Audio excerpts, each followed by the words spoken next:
exatamente pregar, mas vou fazer mais uma reflexão mais enxuta, porque logo depois desse nosso momento de culto, como eu já havia convocado, teremos a nossa assembleia. E então nós vamos terminar aqui o culto um pouco mais cedo hoje. Mas eu gostaria de refletir algumas coisas com vocês, de um texto que está no primeiro capítulo de João. O capítulo de João começa com o seu famoso prólogo, abrindo o Evangelho e mostrando Jesus como a palavra de Deus encarnada, a maneira como os autores do Novo Testamento, esses escritores que registraram esses primeiros momentos da fé em Jesus, classificam de diversas maneiras, e uma delas é esta, é mostrar que Jesus não era só um porta-voz da palavra, ele era a própria palavra encarnada, razão pela qual, em alguns momentos, há conflitos com os mestres da lei que ficam indignados, né? Eles estão acostumados com a linguagem profética. Assim diz o Senhor. E eles, mestres da lei, mais acostumados ainda a trabalhar com o que já foi dito por Deus. E agora vinha Jesus e dizia: eu, porém, digo a vocês. Na verdade, eu digo a vocês. Vocês ouviram isso, vocês leram isso, e eu, porém, digo a vocês. E aí os mestres da lei ficavam atordoados. Como é que pode? Que autoridade ele tem para dizer que agora é ele que fala? E é nessa ênfase, justamente, que o Evangelho de João começa dizendo: ele é a palavra encarnada, ele não era só um porta-voz, ele não estava só falando em nome de, ele era o próprio falando conosco. E aí a gente tem uma outra parte dos discípulos sendo chamados por Jesus, muito especialmente André e seu irmão Pedro, e outros discípulos de João Batista, que é uma outra coisa que a gente vê nos evangelhos, é que havia alguns que eram discípulos de João Batista, que começou pregando no deserto, reuniu um grupo que acreditava no que ele dizia, que cria no que ele dizia, mas que depois, quando João Batista tirou o foco dele mesmo e começou a colocar o foco em Jesus, alguns dos seus discípulos migraram para Jesus. Nem todos. Muitos ainda permaneceram não só seguindo João Batista, mas depois que João Batista morreu, continuaram se dizendo discípulos de João Batista. É com um grupo desse, por exemplo, que o apóstolo Paulo se encontra no livro de Atos. Um grupo que continuava seguindo João Batista. Mas esses aqui que agora tinham migrado de João Batista para Jesus, Pedro e André, por exemplo, e outros dois que vieram em seguida, Filipe e Natanael. E há um episódio que eu gostaria de usar só como base para uma reflexão que eu quero fazer com vocês, que é a palavra que Jesus Cristo diz a Natanael, quando Jesus se encontra com Natanael, a quem Filipe havia procurado e dito: olha, aquele Messias que estava prometido, nós o encontramos, João Batista o apontou, esse Jesus de Nazaré foi apontado como esse Messias que nós estávamos esperando. Aí Natanael estranhou que o Messias viesse de um lugar tão desprezível, sem nenhuma significação, nem geográfica, nem econômica, nem política, nem turística. Nazaré era o fim do mundo. Nazaré era um recanto dos recantos. E ele estranhou que o Messias pudesse vir de lá. E quando Jesus Cristo se encontra com ele, Jesus diz assim: está aqui um homem que é muito reto no que faz, que que é muito sincero no que faz. E aí Natanael perguntou para ele: de onde você me conhece? E Jesus diz: eu vi você debaixo da figueira. E então vem a expressão de fé de Natanael: tu és o Filho de Deus, em resposta ao que Jesus falou. E aí Jesus Cristo então replica, dizendo: você crê porque eu disse que o vi debaixo da figueira, mas você verá coisas maiores do que essa. E é essa palavra de Jesus, muito especialmente essa palavra de Jesus, que eu queria refletir com vocês aqui alguns poucos minutos. Há duas coisas, na verdade, só, que eu gostaria de dizer a partir desse texto. A primeira coisa é que não tem nenhuma importância, o que é que figueira representava para Natanael. O que foi que Jesus Cristo viu naquela figueira. O ser humano é dado a curiosidades muito naturais. E quando a gente vê um texto desse, está lendo esse texto, e Jesus Cristo responde, quando Natanael pergunta: de onde você me conhece? Como é que você pode afirmar uma coisa a meu respeito desse jeito? E Jesus responde: eu vi você debaixo da figueira. A gente fica cheio de curiosidade para saber o que estava ali acontecendo debaixo daquela figueira. O que Jesus quis dizer com isso? O que foi que Jesus viu? O que representava isso? E aí você entra no mundo dos comentaristas, que é um mundo eclético, pluralista, múltiplo, e você tem opiniões de tudo que é jeito. Gente dizendo desde coisas muito sérias, que tem a ver com uma exegese, com um estudo do texto muito sério, até os absurdos, as bobajadas, que normalmente também se diz muito a respeito dos textos bíblicos. E aí, se você for fazendo assim a lista das opiniões dos comentaristas sobre o que aquilo significava, você vai fazer uma lista enorme. O que é aquilo? O que Jesus quis dizer com aquilo? Tem um que diz assim: é porque a figueira dava sombra para a pessoa ficar refletindo debaixo dela. Não respondeu nada. Que resposta é essa? Toda árvore dá sombra, não é só figueira. Então, primeiro não precisava ser figueira. Qualquer árvore dá sombra. E depois, o que isso responde?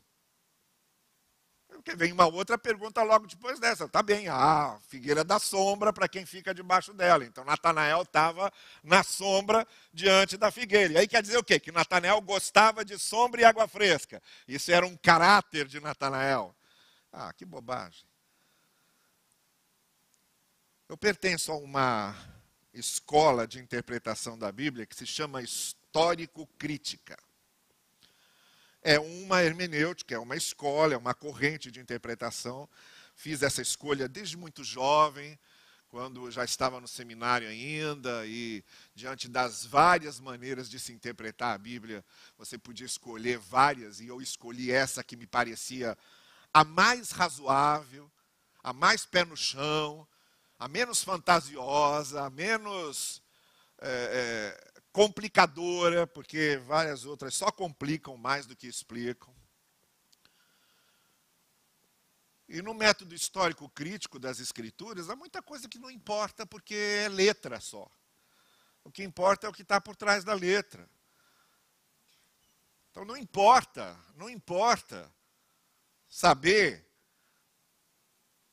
o que Jesus viu, nem quem era Natanael, não importa.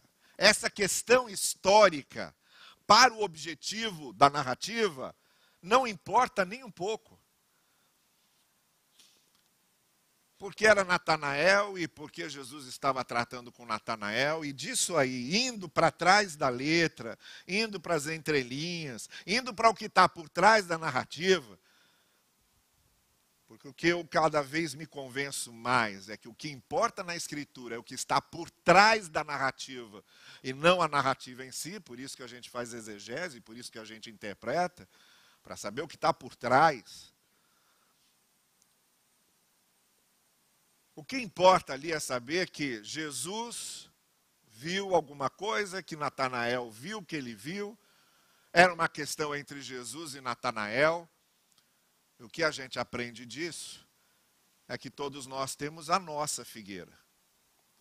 E que Jesus nos trata de acordo com a nossa figueira e a partir da nossa figueira. Então a primeira coisa que é bom lembrarmos, não importa o que aconteceu ali.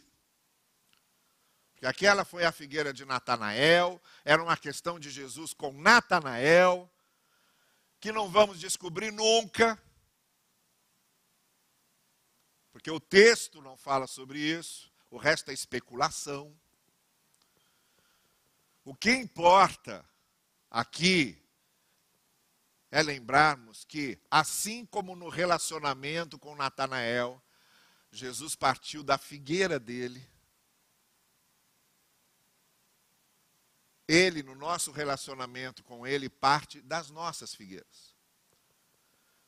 Daquilo que nos marca, daquilo que nos fere, da nossa grande angústia existencial, do nosso grande trauma, da nossa grande dúvida, da nossa grande raiva, da nossa grande perplexidade, da nossa doença, do nosso problema familiar, do nosso conflito interior,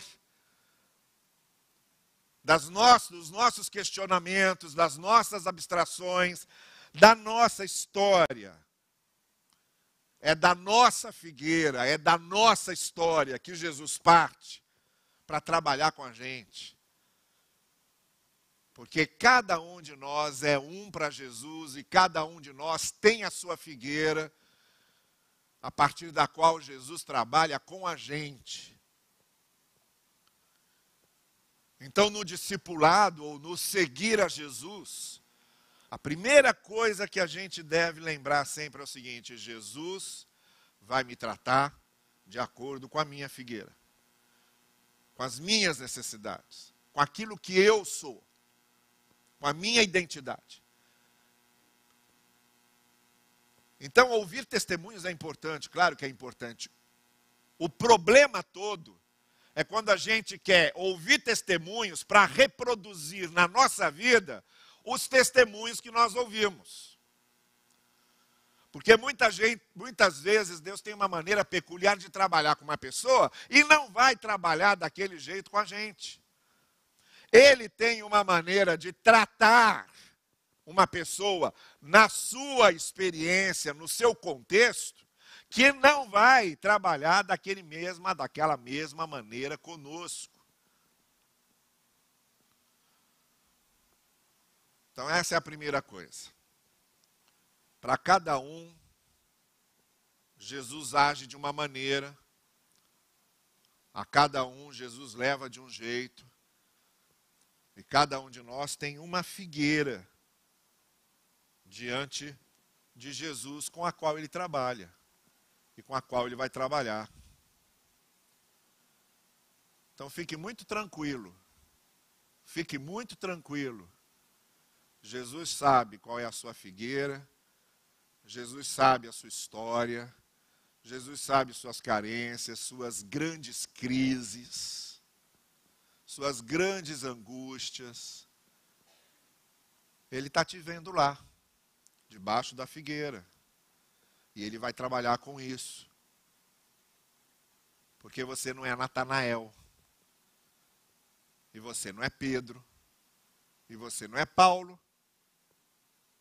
E você não é Maria. E você não é Marta. E você não é Febe. Você é você.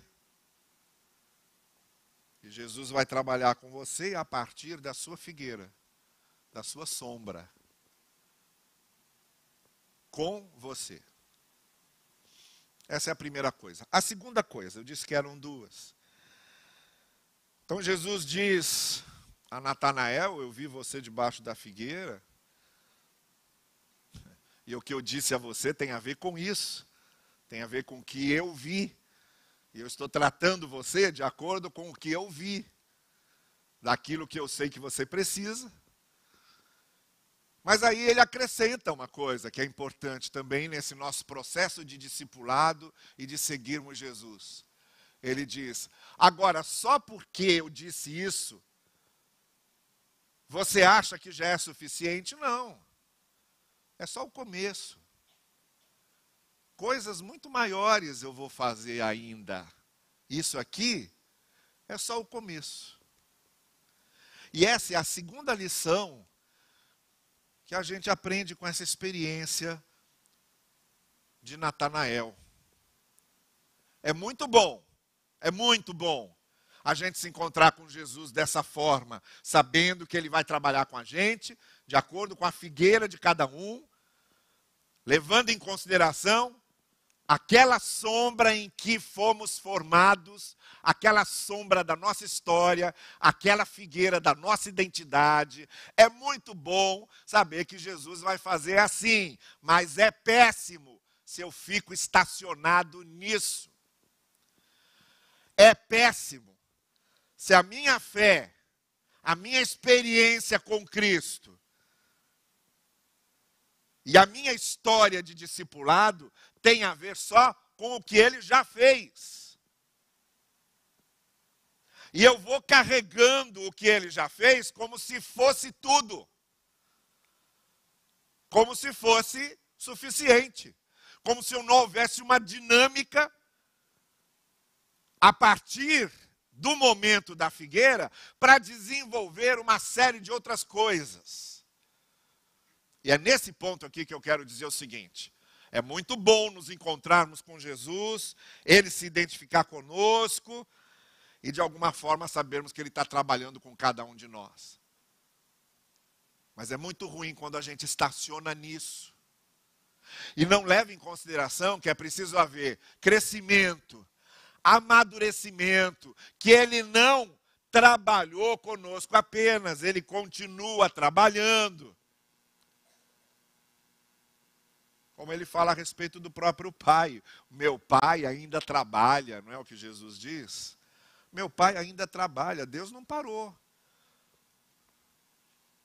Deus não criou o mundo e deixou rolar e agora eu estou aqui só assistindo. Meu Pai ainda trabalha. Jesus ainda trabalha conosco.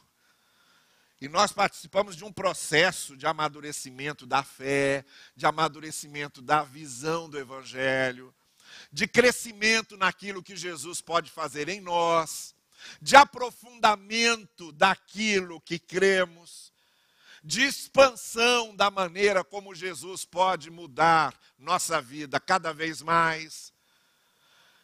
E das diversas maneiras como Jesus pode nos usar para abençoar outras pessoas e realizar a sua obra, tudo isso faz parte desse grande processo contínuo, permanente, prosseguido, infindável, aquele, como diz Paulo, que em vocês começou a boa obra, há de completá-la. Isso significa que ela está em andamento. E a gente não pode ficar atolado só nas lembranças do que já aconteceu. Ele continua trabalhando conosco. Então, no mínimo, o que ele coloca diante de nós é o grande desafio de irmos nos tornando melhores do que éramos ontem. De sermos um discípulo melhor, de termos uma visão cada vez mais ampla de Deus, da palavra de Deus, de nos tornarmos cada vez mais abençoadores e produtivos na sua obra. Aí ele diz para Natanael: você ficou impressionado de eu ver você na figueira? Que é isso? Coisas muito maiores eu vou fazer. É que a gente não deixa. É que nós nos acomodamos, muitas vezes, e não deixamos que Deus continue a trabalhar conosco. Nos acomodamos numa série de coisas. As nossas próprias visões limitadas, nossas próprias ideias cristalizadas. Na nossa memória de mulher de Ló, que só serve para nos transformar em estátua que não segue adiante. Mas Ele quer ir adiante conosco. Ele está construindo a nossa história e continua construindo a nossa história. Aos discípulos como um todo, Jesus vai dizer uma coisa semelhante. Ele vai dizer, vocês vão fazer coisas muito maiores do que eu fiz aqui. Isso é natural, isso é óbvio. Jesus teve um ministério de 3 anos. Então Jesus estava dizendo uma coisa óbvia. Vocês vão fazer muito mais do que eu fiz. Vão chegar a lugares onde eu não cheguei, vão promover mudanças que eu não consegui promover. Em meu nome, vocês vão muito mais adiante do que eu fui. Ele estava limitado por aquele tempo da realização do seu projeto de redenção, mas ele sabia que para adiante, com o Espírito do Senhor vindo sobre a igreja e com nós nos tornando o corpo de Cristo, nós, o corpo de Cristo, estamos indo muito mais adiante do que ele conseguiu ir, naquilo que lhe foi possível fazer.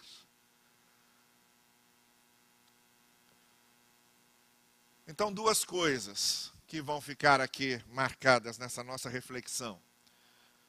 A primeira, muito importante, ele trabalha conosco, com cada um, de acordo com a nossa figueira, com aquilo que precisamos. A segunda, mais importante ainda, ele trabalha para fazer coisas maiores em nós e através de nós. E os únicos que podem atrapalhar isso somos nós. Os únicos que podem obstacular esse processo, encravar esse processo, somos nós.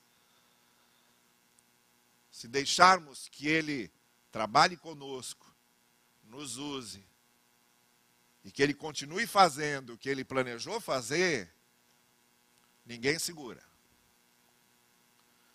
É aquela oração lá do Moody, quando resolveu se dedicar à obra do Senhor, ele disse, o mundo está por ver o que alguém pode fazer totalmente entregue na mão de Deus, e ele completou dizendo, eu quero ser esse alguém. Essa devia ser sempre a nossa oração. Que nós sejamos essa pessoa em quem Deus quer realizar suas grandes coisas através de nós e por nós. Que a experiência dele conosco e com a nossa videira tenha sido só o começo. Mas que eu, cada um de vocês, ainda possamos ver grandes coisas acontecerem na nossa vida e através da nossa vida, para a glória de Deus, para a expansão do seu reino e para a nossa alegria e realização. Que o Senhor nos conduza nisso e que Ele nos oriente.